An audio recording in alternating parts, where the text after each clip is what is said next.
Beneath the slow turning of the centuries, there are roads we cannot see, roads carved not by the wheels of carts or the march of armies, but by the weight of dreams, of faith, of oaths whispered in the quiet halls of stone. One such road begins in the beating heart of medieval Europe and stretches endlessly toward a land shimmering in the heat of the eastern sun, the Holy Land. For the Knights Templar, this was not merely a destination on a map. It was a vow sealed in blood, a promise bound to their very souls. Theirs was a journey that began with prayer and ended, often, with the clash of steel. They were warriors in the service of heaven, monks in the discipline of the cloister, bankers in the courts of kings, and legends in the whispers of the common folk. Yet through all the years of triumph and defeat, their gaze was never fully turned away from Jerusalem, the city of cities, sacred to three faiths, coveted by kings, and fought over for millennia. Tonight, you and I will walk their path. We will step into the cold dawns of their campaigns, hear the thunder of their hooves across the Levant, and feel the sting of desert winds that carried both the scent of victory and the dust of loss. We will trace the rise of the Order, from humble beginnings on the Temple Mount, through the corridors of power in Europe, across the battlefields of the Crusades, and into the deep shadows of exile and legend. And as the story unfolds, we will ask, did the Templars ever truly leave the Holy Land, or did the road they carved through history remain open, waiting for the moment to be walked again? Settle in, let the noise of the day fade, and join me now, for this is the Templar path back to the Holy Land. From the birth of the Order. The year was 1119. The sun hung low over Jerusalem, painting the city in gold and shadow.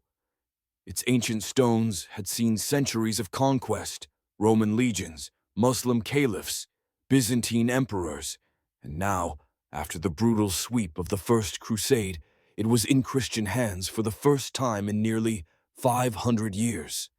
The Latin Kingdom of Jerusalem, as it was called, was young and fragile. Its king, Baldwin II, ruled from a palace built upon the ruins of the Temple Mount, a site so sacred that every stone seemed to whisper of its long and turbulent past. Beyond the city walls, however, the land was restless. The Crusader states were islands in a sea of hostility. Muslim forces regrouped in Damascus, Aleppo, and Cairo, biding their time. The roads that led from the coast to Jerusalem, roads that pilgrims now walked in the thousands, were treacherous. Many who came in devotion never reached the Holy Sepulchre. They fell to bandits lurking in the hills, to desert raiders who struck without warning, or to the harsh hunger and thirst of the journey itself. The dream of a safe pilgrimage to the city of Christ's Passion remained, for many, a dangerous gamble. It was in this world that a small brotherhood took shape. 9 knights, all men of noble birth, gathered in the shadow of the king's palace. At their head was a man named Hugues de Payan, a French knight from Champagne, tall, broad-shouldered, and marked by the sun and wind of long campaigns. He had fought in the Crusades and seen the cost of war. With him was Godfrey de Saint-Omer, a man of deep piety and equal skill with the sword. The others, whose names are less known, shared the same purpose, to defend pilgrims on their way to Jerusalem. Their request to the king was unusual. They did not seek lands or titles. They sought a mission and a vow. Baldwin II, seeing both their courage and their humility, granted them a place to live within the royal palace itself, in a wing that stood upon the Temple Mount. This ancient plateau, once home to Solomon's Temple and later to the Islamic Dome of the Rock, was a place of deep reverence for Jews, Christians, and Muslims alike. For the Crusaders, it was the very heart of biblical history. To dwell there was to live upon holy ground. From this sacred site came their name. Pauperes commilitones, Christi Templic Salomonici, the poor fellow soldiers of Christ, and of the Temple of Solomon. In time, the world would know them simply as the Knights Templar. The early days of the order were austere. They had no wealth, no grand armies, no influence in the courts of Europe. They lived as monks, bound by the rule of Saint Benedict, sharing meals of bread and broth, sleeping in simple quarters, and devoting their lives to prayer and service. But unlike other monks, they were also warriors. Their hands knew both the rosary and the sword. By day, they patrolled the roads leading to Jerusalem, escorting bands of pilgrims across the dangerous stretches. By night, they prayed in the chapels of the Temple Mount, asking for strength to protect the innocent and courage to face death without fear. Their poverty was real. Legend says they were so poor that two knights rode upon a single horse, a symbol that would later be carved into their seals, a reminder of their humility. They owned no lands, no treasures, no banners of gold and silk. All they had was their oath to God and the steel in their hands. But in this simplicity lay their strength. The pilgrims began to speak of them in awe, these warrior monks who asked nothing in return, who would ride into danger to save strangers, who lived as humble servants, even as they fought like lions. Word reached the ears of the Patriarch of Jerusalem, and then, in time, the Pope himself. The turning point came in 1129, at the Council of Troyes in France. By then, the Templars had been in service for nearly a decade, and their fame had spread across Christendom. At the council, with the support of Bernard of Clairvaux, one of the most influential churchmen of the age, the order was officially recognized by the Church. Bernard himself composed a set of spiritual guidelines for them, a new rule that blended monastic discipline with the realities of warfare. In his treatise in praise of the new knighthood, Bernard described them as fearless before men, humble before God, pure in heart, and relentless in battle. To the Christian world, they became the very ideal of holy warriors. With papal recognition came new resources. Nobles across Europe, moved by piety and perhaps a touch of political calculation, began donating lands, castles, and wealth to the Templars. Commanderies sprang up in France, England, Spain, Portugal, and beyond. These served not only as training grounds and recruitment centers, but as the financial backbone of the order. The Templars could now equip themselves with the finest horses, armor, and weapons. Their white mantles, adorned with a simple red cross, became a symbol of purity, sacrifice, and courage, visible across the battlefields of the Holy Land. Yet, despite their growing power, their hearts remained tied to Jerusalem. The Holy City was their spiritual home, the center of their identity. Every knight who took the vows knew that he might one day stand upon its walls, defending it against all who sought its fall. And if he should die in that defense, he believed he would pass directly into the presence of God. Life in the order was harsh and disciplined. The Templars rose before dawn to pray, trained daily in arms, and lived under strict silence during meals. They obeyed their masters without question, for obedience was the cornerstone of their unity. They were forbidden to hunt for sport, to play games of chance, to swear oaths outside the order, or to pursue personal wealth. Every coin, every prize taken in battle, belonged to the order, not the man. This discipline forged them into one of the most cohesive and feared fighting forces of the Middle Ages. But beyond the swords and armor, there was something else that set them apart, their unshakable sense of purpose. Other knights might fight for glory, for land, or for the favor of a king. The Templars fought for something they believed eternal. In their eyes, the Holy Land was not just territory. It was the stage upon which the greatest story in human history had unfolded, the life, death, and resurrection of Christ. To lose it was to lose more than stone and sand. To defend it was to guard the very heart of their faith. And so, the first chapter of the Templar path back to the Holy Land was not one of conquest, but of guardianship. They did not begin as conquerors sweeping across the Levant, but as protectors riding alongside the weary pilgrim. In this, they embodied the paradox that would define them. Men of peace who waged war, men of God who bore the sword, men of poverty who would one day command riches beyond the dreams of kings. As the years passed, the order grew in number, wealth, and influence. Yet the vision remained the same: to hold the roads open to the holy city, to keep safe the pilgrims who came seeking salvation, and to stand ready to defend the kingdom of Jerusalem against all threats. This was the vow they carried in their hearts, the vow that would draw them again and again toward the Holy Land, even in the face of impossible odds. For the Templars, the road to Jerusalem was not measured in miles, but in loyalty, sacrifice, and the quiet certainty that their mission was ordained by heaven itself.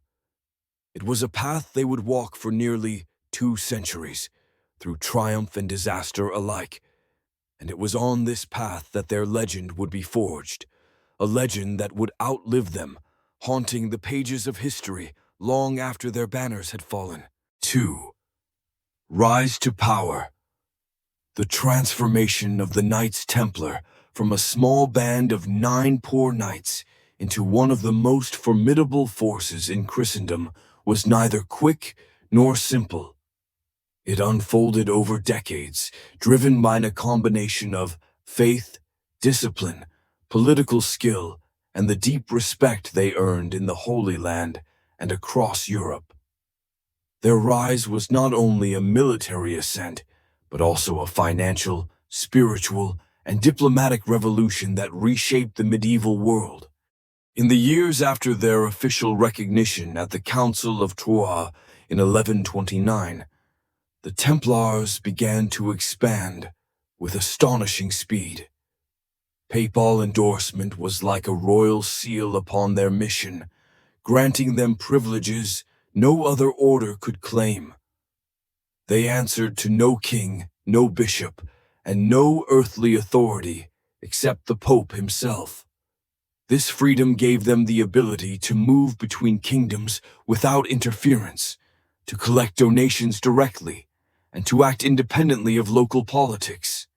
In an age where feudal rivalries and church politics could paralyze action, the Templars were a rare entity, unified, mobile, and focused on a single mission. Everywhere they went in Europe, they attracted attention. Preachers, inspired by Bernard of Clairvaux's fiery defense of their cause, called upon the faithful to give generously. Wealthy lords and ladies, seeking to secure their souls and support the holy cause, granted the order vast estates, mills, vineyards, and even entire villages. In some cases, knights who could no longer fight joined the Templars, bringing with them not only their martial skills, but their lands and titles. This wave of generosity was not merely charity, it was an investment in the defense of the Holy Land, a way for nobles to participate in the Crusades without ever leaving their castles. The Templars used these resources with remarkable efficiency. Their European commanderies became the lifeblood of their operations in the East. Each estate sent a portion of its revenue, grain, horses, money, or weapons, to the ports of the Mediterranean, where it was shipped to the Kingdom of Jerusalem. From Spain to England, from Italy to Hungary, a network of properties sustained the knights who fought thousands of miles away under the blazing sun of Palestine. Their growing wealth also gave birth to a new role for the Templars, one that would set them apart from any other military order, the role of bankers.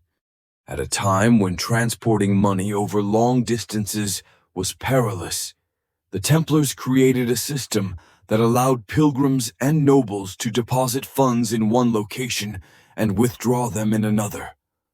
A man preparing for the long journey to the Holy Land could leave his gold with the Templars in Paris, receive a written note of credit, and redeem it in Acre or Jerusalem. This innovation protected wealth from theft and allowed the Templars to become the trusted financial stewards of kings and princes. Soon, they were managing royal treasuries, financing military campaigns, and handling transactions that spanned continents. Yet wealth alone did not make the Templars formidable. It was their unmatched discipline and skill in war that cemented their reputation. The training of a Templar knight was relentless. They drilled daily with sword, lance, and bow. They learned to fight on horseback in tight formation, to charge with precision, and to hold a defensive line under overwhelming pressure. Their war horses, massive destriers, bred for strength and endurance, were as much warriors as the men who rode them. Each knight was supported by several squires and sergeants, creating a small but highly efficient fighting unit. On the battlefield, the Templars were often placed in the vanguard, the first to charge into the fray. Their courage bordered on the reckless, but it was grounded in their vow to never retreat unless outnumbered 3-1. To flee was not only dishonor, but a betrayal of their oath. This ferocity made them the shock troops of the Crusader armies, feared by Muslim cavalry and revered by their Christian allies. Chroniclers wrote of their white mantles streaked red, not only with the cross of Christ, but with the blood of battle. Their reputation grew in legendary battles, like Montgisart in 1177, where a small force led by King Baldwin IV and the Templars routed the much larger army of Saladin. It grew in the long sieges of Ascalon, Gaza, and Acre, where their stubborn defense held the lines long enough for reinforcements to arrive. It grew in their ability to operate independently, launching raids deep into enemy territory to disrupt supply lines and gather intelligence. In the eyes of many crusaders, the Templars were not just soldiers. They were the very embodiment of the crusading spirit, but their rise was not without tension. Their independence, wealth, and direct answerability to the Pope sometimes brought them into conflict with local rulers. Kings admired their military skill, but often resented their political autonomy. The Templars, for their part, navigated these rivalries with caution, always careful to remind both kings and popes that their mission was above earthly politics, though in reality they were adept at the art of diplomacy. They could negotiate truces with Muslim leaders when it suited their purposes, arrange prisoner exchanges, and even broker alliances between Christian factions at odds with one another. In the Holy Land, their headquarters was established in a fortified section of the Temple Mount itself. This was not merely a symbolic choice. It placed them at the heart of Jerusalem's spiritual and military defenses. The vast complex included stables that could house hundreds of horses, armories stocked with weapons, chapels for prayer, and quarters for the knights. From here, they planned military campaigns, coordinated with the Hospitallers and other orders, and served as a constant reminder that Christian Jerusalem was under their protection. Yet, for all their power, the Templars remained bound to their vows. They did not marry. They did not own personal property. They lived communally, ate modest meals, and followed a strict code that governed everything from the cut of their hair to the way they spoke at table. This discipline kept them united, even as their influence spanned continents. By the mid-12th century, the Templars were not merely soldiers. They were an institution woven into the fabric of medieval life. They were landlords, bankers, diplomats, and warriors, a combination no other order could match. Their very name inspired both reverence and fear. To a pilgrim setting foot in Acre, seeing a Templar banner meant safety. To a Muslim commander facing them in battle, it meant a fight to the death. Their rise also carried a spiritual dimension that cannot be overlooked. Many in Europe saw them as living saints, men who had forsaken worldly pleasures to serve God with sword in hand. Pilgrims knelt before them, asking for blessings before beginning their journey. Relics and holy artifacts in Templar care were believed to carry miraculous power. This aura of sanctity, combined with their military prowess, gave them a near mythic status, even in their own time. Still, the shadow of the future loomed. The Holy Land was never secure for long. Muslim forces, under leaders like Nur ad-Din and later Saladin, were growing stronger, more unified, and more determined to reclaim Jerusalem.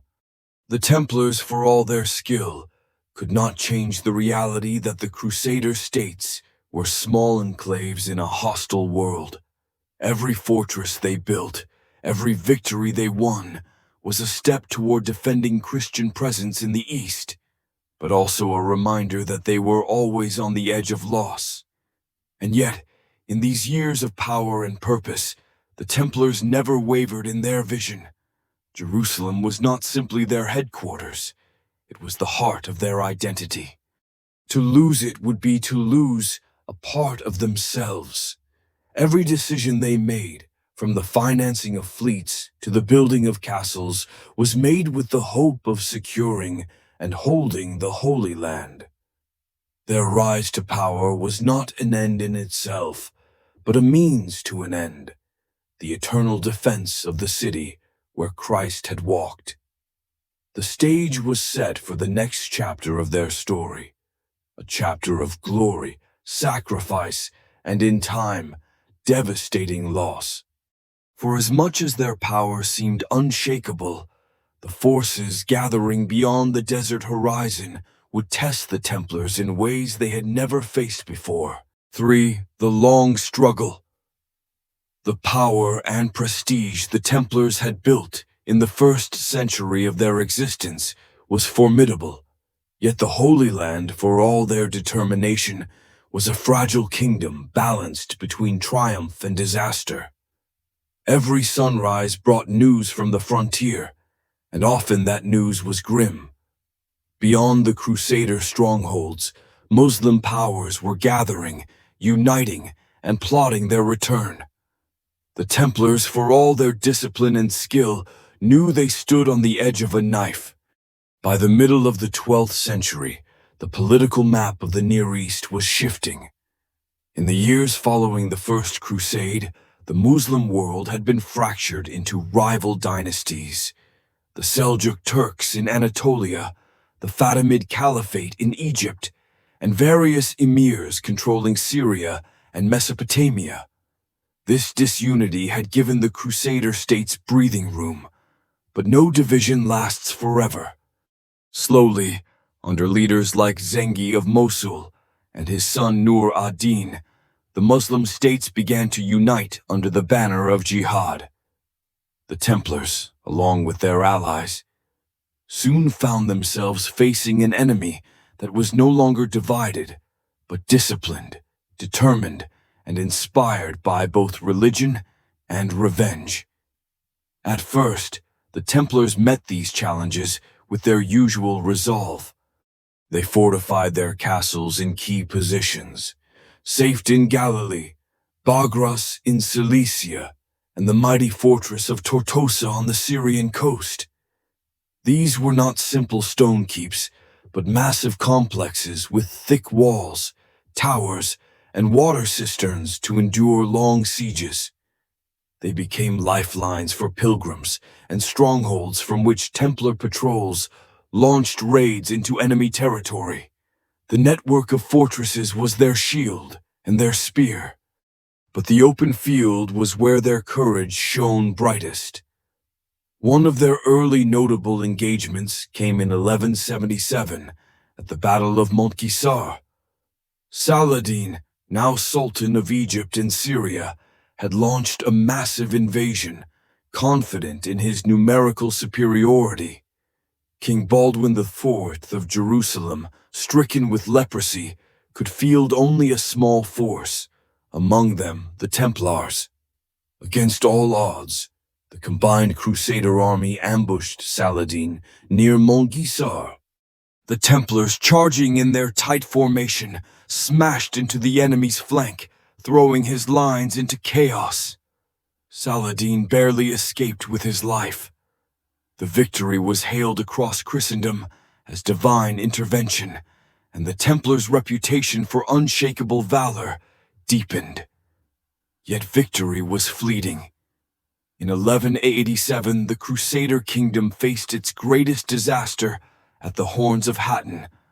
Saladin, patient and calculating, drew the Crusader army into the dry hills near Tiberias, where water was scarce and the summer heat relentless. The Templars, alongside the Hospitallers, fought fiercely, but thirst and exhaustion weakened them. Surrounded and overwhelmed, the Crusader army was annihilated. Almost every knight was killed or captured. The Grand Master of the Templars, Gerard de Riedefort, was taken prisoner. The loss broke the military spine of the kingdom. In the aftermath, Jerusalem itself fell to Saladin. For the first time in nearly a century, the Holy City was back in Muslim hands. The shock was seismic. Across Europe, churches tolled in mourning, and kings and popes called for a new crusade.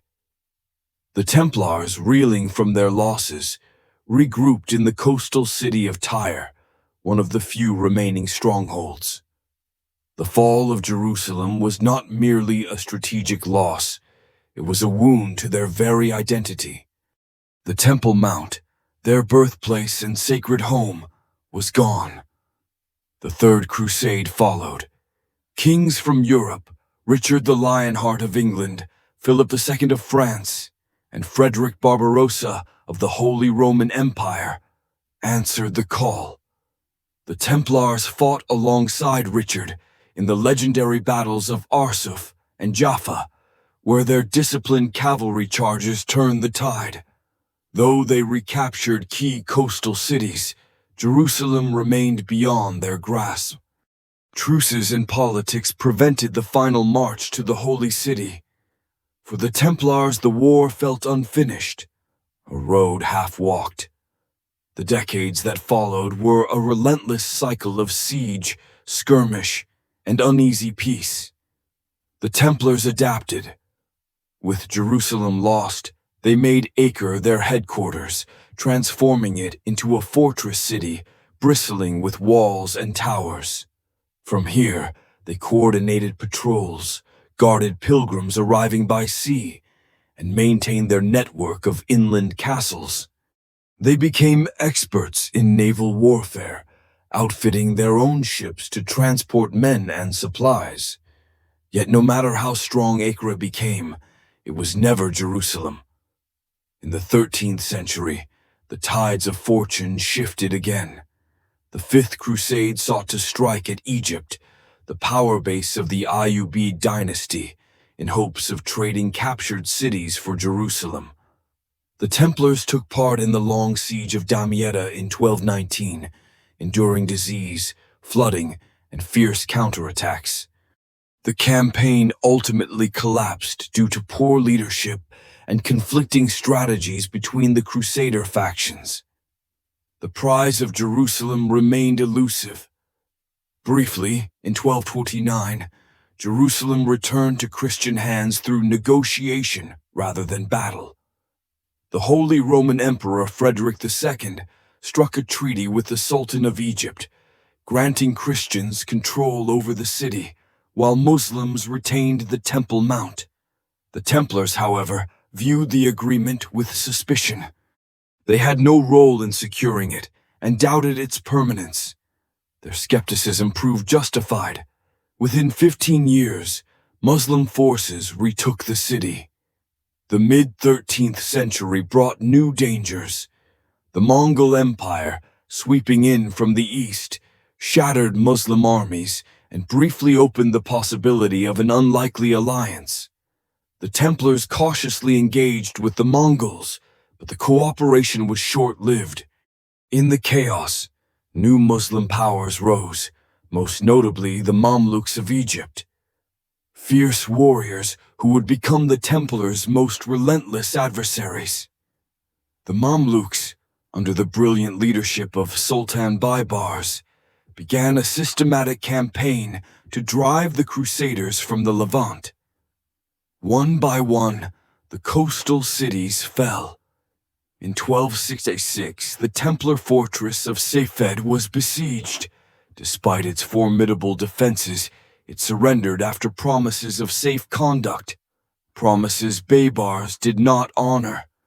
The garrison was executed, a grim message to all who resisted.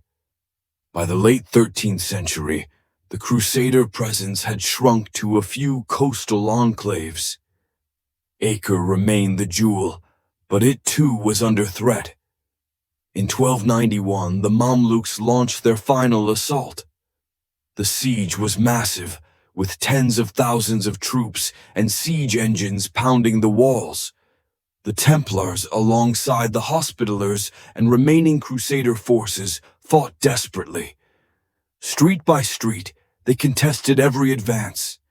When the outer walls fell, they retreated to the Templar compound, turning it into a last bastion. For 10 days they held out, but the end was inevitable.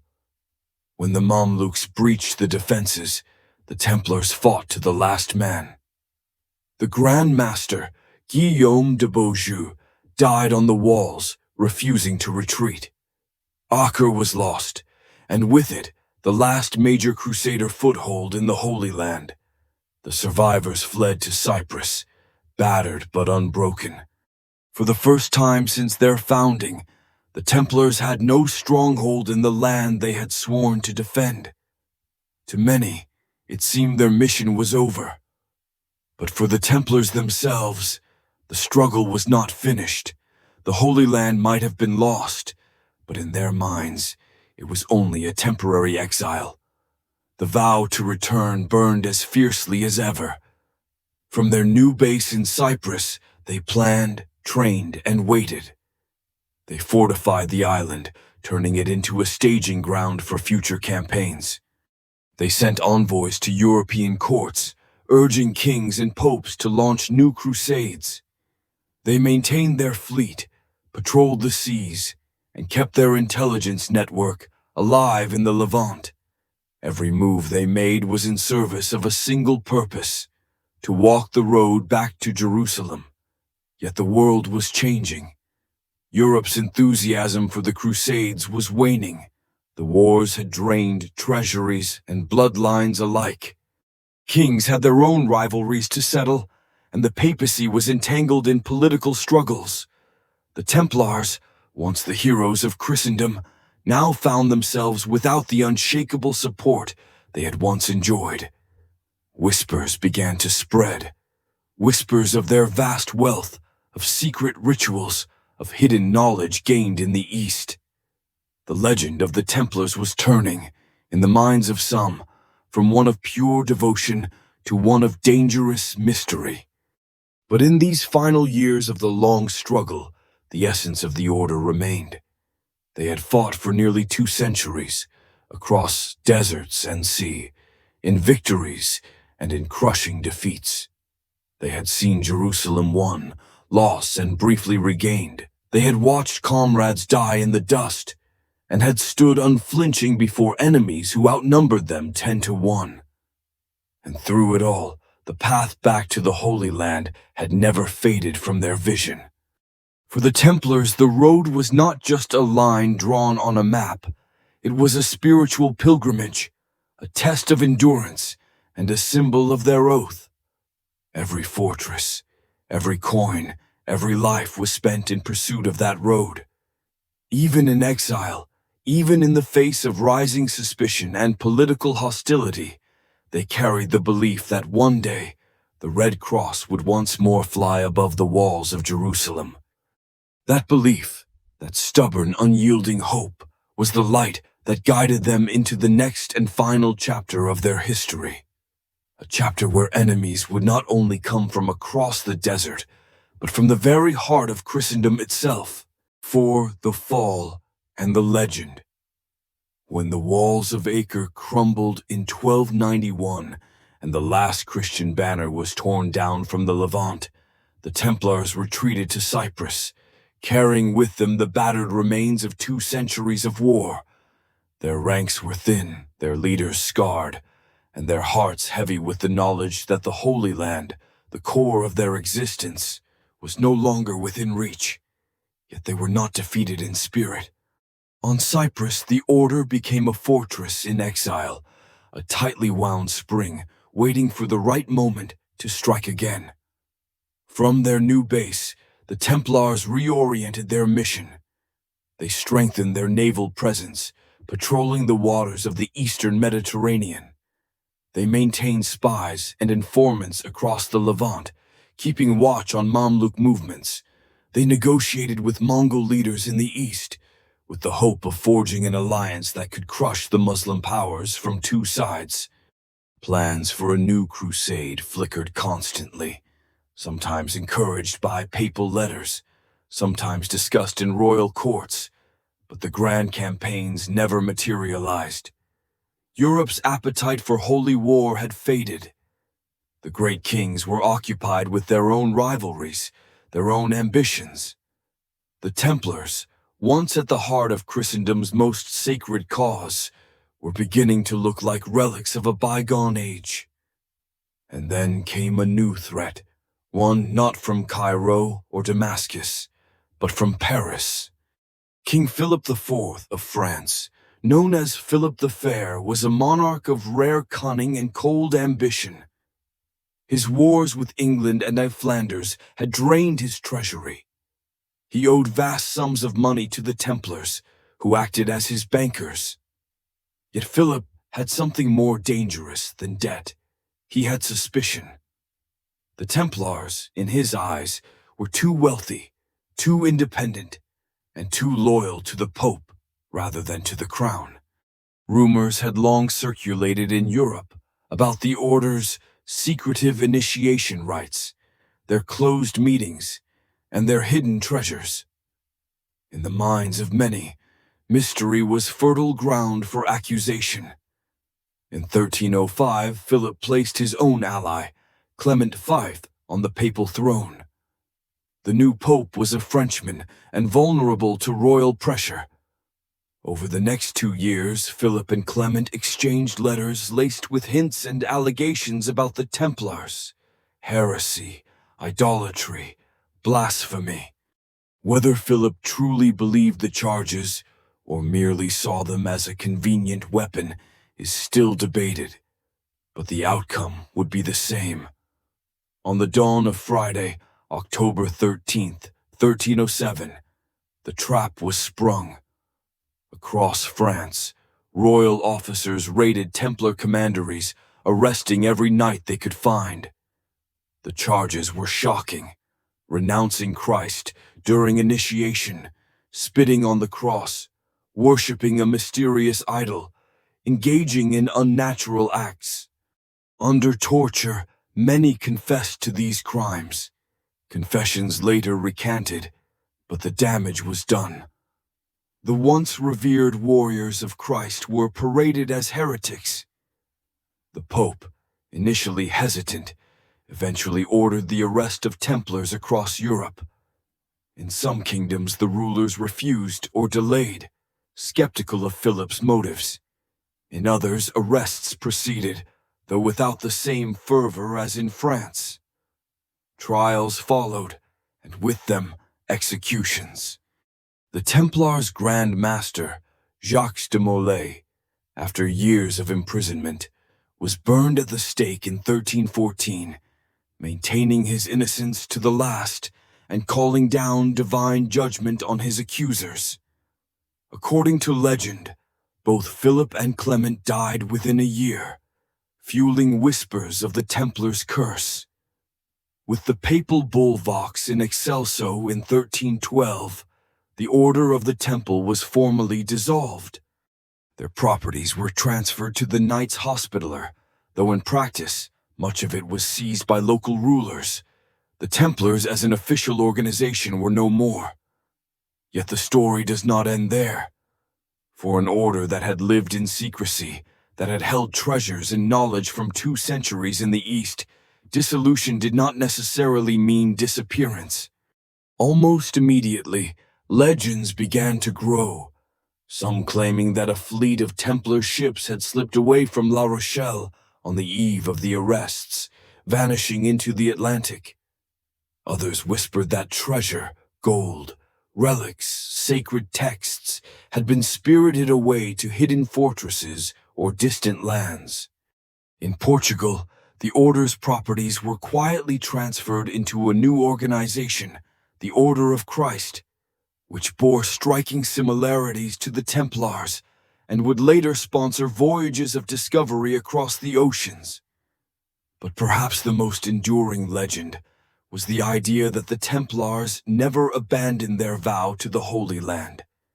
In this telling, the arrests in France were not the end, but a scattering, a deliberate dispersal of knights and resources to secret outposts.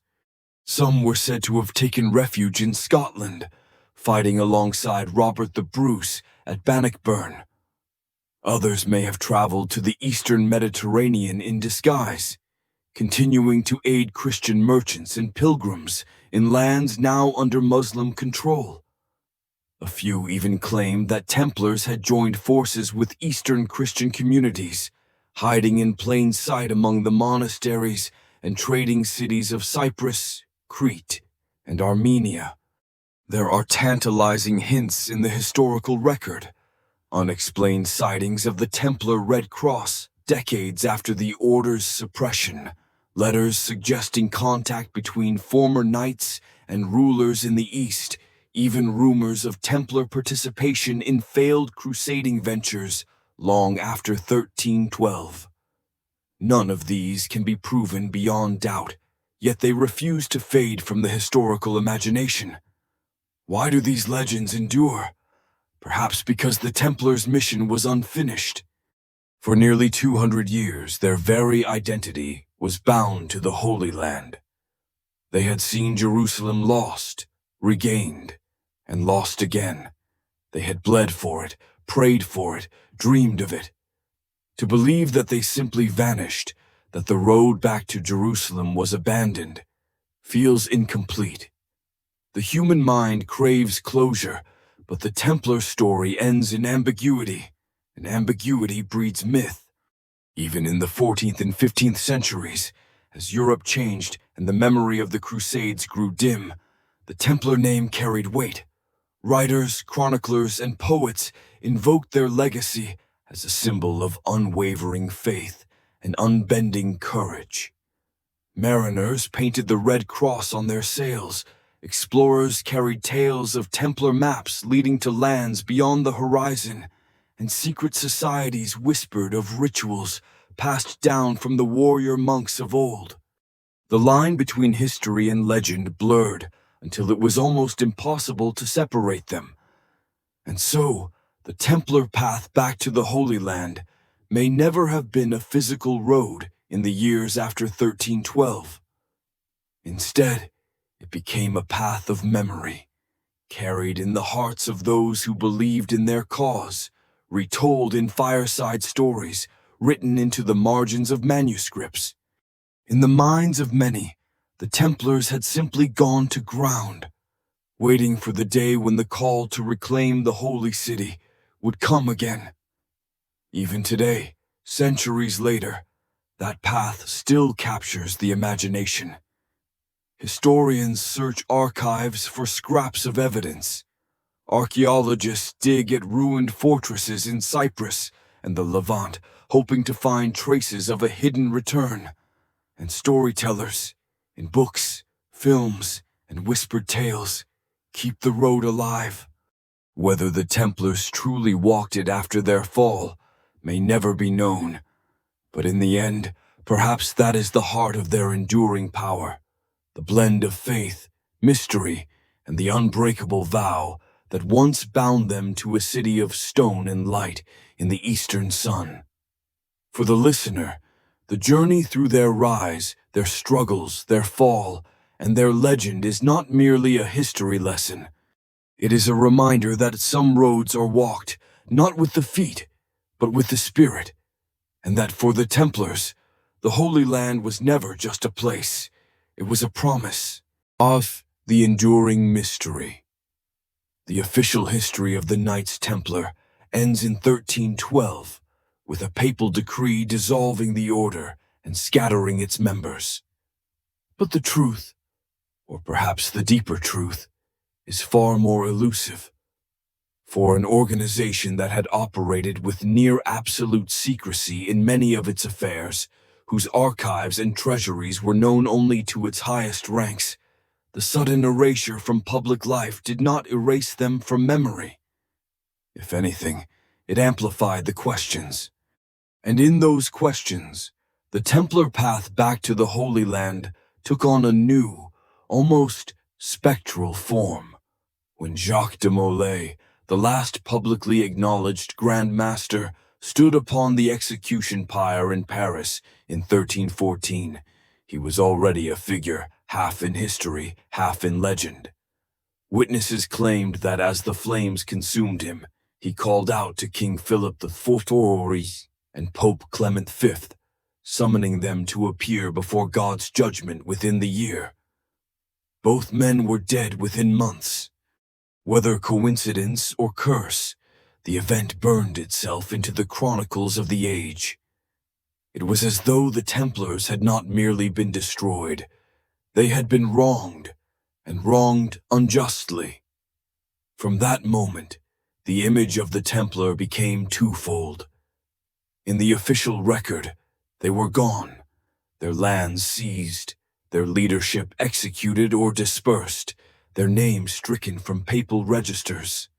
But in the popular imagination, they became something else entirely.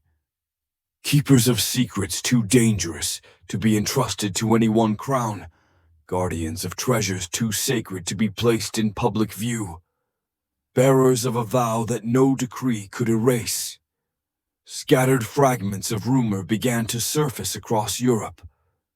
In Scotland, stories emerged of Templars who had fled there by sea, arriving on the eve of the Battle of Bannockburn in 1314. According to these tales, they rode into battle beside Robert the Bruce, helping to secure Scotland's independence. In Portugal, King Denis reorganized the surviving Templars into a new body, the Order of Christ, which inherited not only their properties, but much of their structure and symbolism. This order would, in the following century, sponsor the great voyages of exploration that pushed European ships along the coasts of Africa and toward India. Voyages some believe were guided by Templar charts and navigational knowledge gathered during their time in the East. Farther afield, there were whispers of Templar presence in the eastern Mediterranean decades after their supposed dissolution. Merchants claimed to have seen ships flying the Red Cross, docking quietly at Cypriot harbors, unloading supplies bound for unknown destinations. Pilgrims told of armed escorts along certain dangerous stretches of road, their armor unmarked except for a faint, weathered cross. In some of the old castles of Armenia and on the edges of the Black Sea, local legends spoke of foreign knights who had come seeking ancient relics and then vanished as suddenly as they had appeared. In the Levant itself, under Mamluk control, traces of the Templar name persisted in strange ways. Some local Christian communities told of secret patrons who provided funds for the maintenance of churches or for the ransoming of captives. Patrons who never revealed their identities. In the bustling trade cities like Alexandria and Beirut, there were rumors of merchants whose protection could be purchased only with certain coded phrases. Phrases said to have been passed down from the days when the Temple Mount still echoed with the chants of the warrior monks. The question lingered. Were these simply ghost stories born of nostalgia, or was there some true truth to them? Could it be that while the order ceased to exist in the eyes of the church, its mission and even its organization survived in hidden form? History is full of such transformations, when a name disappears but the essence endures. In the Templars' case, their global network, their mastery of secrecy, and their deep bonds of loyalty made such survival not only possible, but plausible. The notion of a hidden Templar presence became fertile ground for speculation in later centuries. Renaissance scholars, fascinated by the remnants of Crusader architecture and the scattered documents that survived the purges, began to weave theories of continuity. Some linked the Templars to other secretive groups, the Rosicrucians, the Freemasons, claiming that their symbols and rituals carried echoes of the Red Cross and the Temple Mount. Others believed that the Templars had safeguarded relics from Jerusalem, perhaps even the fabled Holy Grail, and that these were hidden in remote fortresses, awaiting the day they could be returned to the Holy City.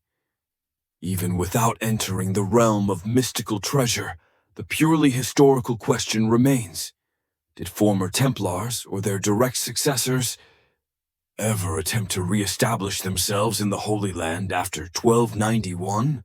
If they did, such attempts were likely covert, relying on diplomacy, subterfuge, and alliances rather than open crusading armies.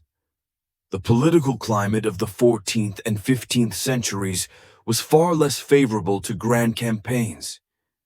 Yet the Mediterranean remained a crossroads of trade and espionage, and it is here, perhaps, that fragments of their path might be found. In the harbors of Venice and Genoa, records mention ships with crews that refused to give their full names, ships that traveled routes along the Levantine coast under the guise of merchant voyages.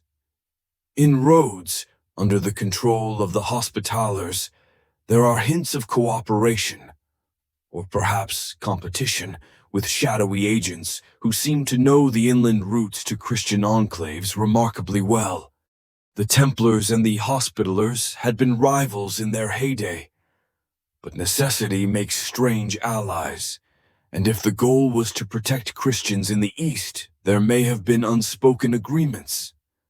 Cyprus, too, remained a key point of interest. The island's location made it a natural staging ground for any covert mission into the Levant. Some chroniclers note the presence of heavily fortified estates in the Cypriot countryside long after the order's official end, their ownership unclear, but their architecture distinctly reminiscent of Templar construction. Could these have been safe houses for operatives making the dangerous journey to and from the mainland? What gives the enduring mystery its power is not the certainty of these accounts, but their persistence. Across the centuries, in every generation, there have been people convinced that the Templars still walk, if not in their white mantles under the open sun, then in plain clothes under the shadows of history. They may not gather openly in chapels on the Temple Mount, but perhaps in hidden chambers, in remote monasteries, in the holds of ships bound for distant ports. The path back to the Holy Land, in this vision, is not one of banners and armies, but of patience, the quiet accumulation of resources, knowledge, and opportunity until the moment is right. And what of that moment? In the romantic view, it is always just ahead. The next crusade, the next great upheaval in the East, the next chance to reclaim the city that defined them. In reality, the centuries marched on, and the political landscape shifted beyond recognition. The Ottoman Empire rose, controlling the lands once fought over by Crusaders and Saracens alike. The idea of marching knights in mail to capture Jerusalem became a relic of medieval thinking. Yet still, the stories persisted, because the Templar vow was never only about military conquest. It was about guardianship, about the sacred duty to protect pilgrims, relics, and holy places. Perhaps, then, the enduring mystery is not whether they physically returned to the Holy Land, but whether they kept that vow alive in whatever form was possible, whether through direct action, hidden sponsorship, or the passing on of their ideals to new generations. The essence of the Templar mission may have survived, transformed but unbroken. To walk the Templar path back to the Holy Land today is to walk through layers of time. It is to see the ruins of their fortresses, weathered but still standing. It is to trace the faint carvings of their cross on stones in Cyprus and Portugal. It is to follow the whispers through archives, merchant logs, and local legends. And it is to realize that history, when wrapped in secrecy, never truly ends. It merely fades into a shadowed corridor, one that still invites the curious to step inside. 6. Shadows of the Path. The centuries after the fall of the Templars are often painted as a blank space in their story, as if the execution of Jacques de Molay and the papal decree had sealed every door. But history is rarely so final. When an institution as vast and deeply rooted as the Order of the Temple is broken, it does not vanish into thin air. It seeps into the cracks of the world, finding new forms and new refuges. And it is in these shadows that their path, the path back to the Holy Land, may have continued, invisible yet unbroken. By the mid-14th century, Europe itself was undergoing profound change. The 100 Years' War raged between England and France.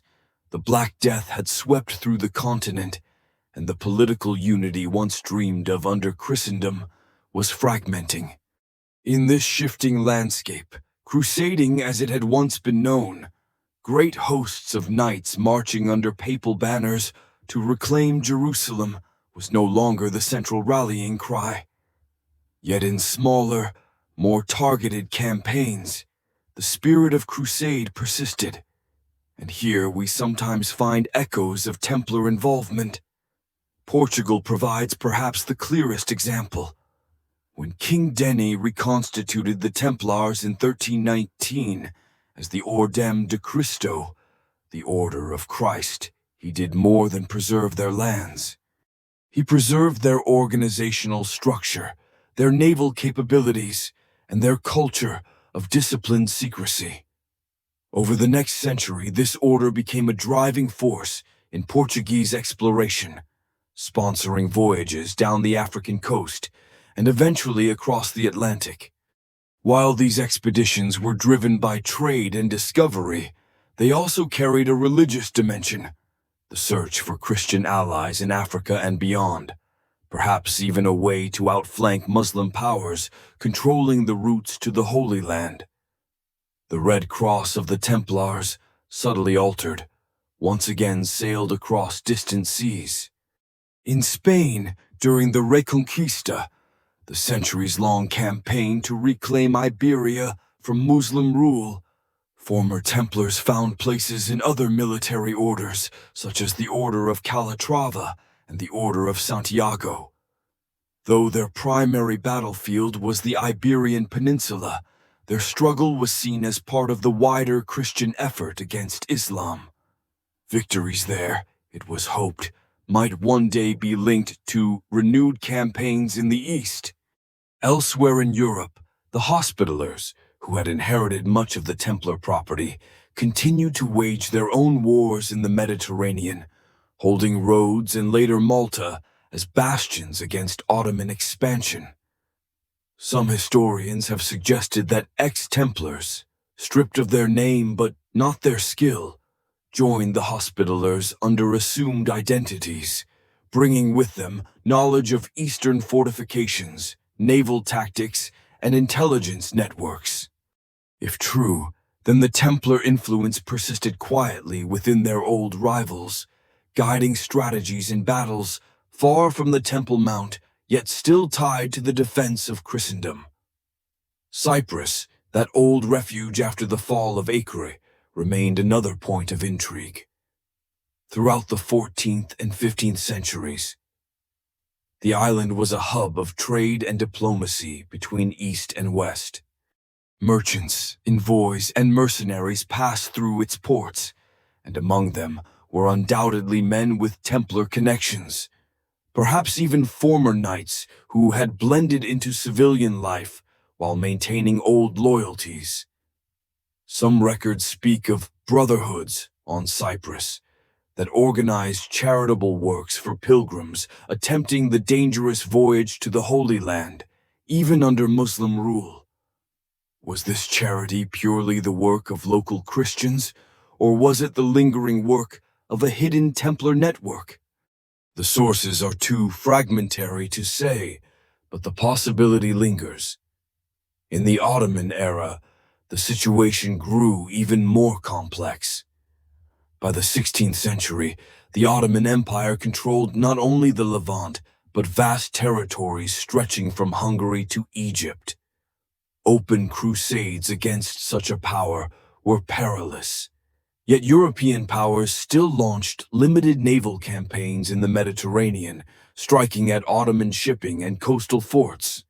Here again we find tantalizing hints: ships with unexplained funding, captains who answered to no king, yet carried Christian prisoners home to freedom, coded symbols etched into weapons and coinage. Were these simply coincidences born of the chaotic age, or were they the faint footprints of a vow that refused to die? And then there are the more esoteric theories, those that move beyond documented history into the realm of speculation and coded symbolism. The rise of Freemasonry in the 17th and 18th centuries brought with it a wave of claims connecting the fraternity to the Templars. Some Masonic rites explicitly wove Templar legends into their ceremonies, speaking of a hidden survival, of secrets passed down from knight to initiate, of a long-term plan to protect sacred truths until the time was right. While historians debate the authenticity of such claims, the very fact that these myths took hold shows the enduring fascination with the idea of the Templars as a hidden force, still following their ancient path in secret. Outside Europe, the legends stretched even further. In Ethiopia, an ancient Christian kingdom long isolated from Europe, there were rumors of foreign knights who had once visited, seeking relics and forging alliances. In the Americas, strange crosses carved into early colonial buildings have been pointed to, without proof, as signs of Templar influence carried by explorers under the Portuguese Order of Christ. While such theories often outrun the available evidence, they serve a deeper point. The Templar name had become untethered from strict historical fact and had entered the realm of archetype. In story after story, they were the tireless guardians, the silent watchers, the keepers of a promise that outlasted their official existence. Even in the Holy Land itself, under centuries of Muslim rule, there were moments when the path flickered back into light. Pilgrims from Europe, traveling under safe conduct agreements, sometimes reported seeing signs of Western military presence, not in open garrisons but in small groups guarding caravans, repairing old chapels, or tending to Christian holy sites.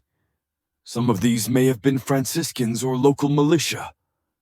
Others, the pilgrims whispered, bore themselves like knights, disciplined and watchful, though their armor bore no clear emblem. Could they have been descendants of those who had refused to leave after 1291, blending into local Christian communities while quietly preserving their heritage? The question remains open. What is certain is that the Templar ideal did not die. It lived on in the minds of those who dreamed of Jerusalem, in the coats of arms of noble families who claimed Templar ancestors, in the songs and poems that cast them as heroes. And in more practical terms, it lived on in the skills, the networks, and the organizational methods that former Templars carried into whatever new lives they forged. Banking systems that the Templars had pioneered continued under other names. Fortification techniques they had perfected appeared in castles built long after the Order's fall. Even their code of discipline, obedience, communal living, self-sacrifice echoed in later military orders and religious brotherhoods. Thus, the Templar path back to the Holy Land became something both more diffuse and more enduring. It was no longer a single road walked by a single order, but 1,000 smaller paths. A merchant funding the repair of a church in Acre, a mariner guiding a ship past hostile ports, a diplomat brokering a fragile truce that allowed pilgrims safe passage. These were not the grand campaigns of the 12th century, but in their quiet way, they kept the vow alive. By the dawn of the modern era, the political dream of reclaiming Jerusalem by force had largely faded from European strategy. Yet the Templar image was more powerful than ever, a symbol invoked in politics, literature, and later, in the burgeoning world of popular fiction. And in every retelling, no matter how embellished, the same thread ran through, that somewhere, somehow, the Templars had never truly abandoned their road. Whether hidden in the shadow of another name, or carried in the hearts of those who remembered them, the path remained. To walk that path now, in the imagination, is to see the layers of history laid one over the other. The white mantles of the 12th century, the merchant ships of the 14th, the secretive brotherhoods of the 16th, the explorers' sails of the 15th. It is to understand that while the form changes, the vow, the essence, can survive for centuries, invisible to those who look only for armies and banners.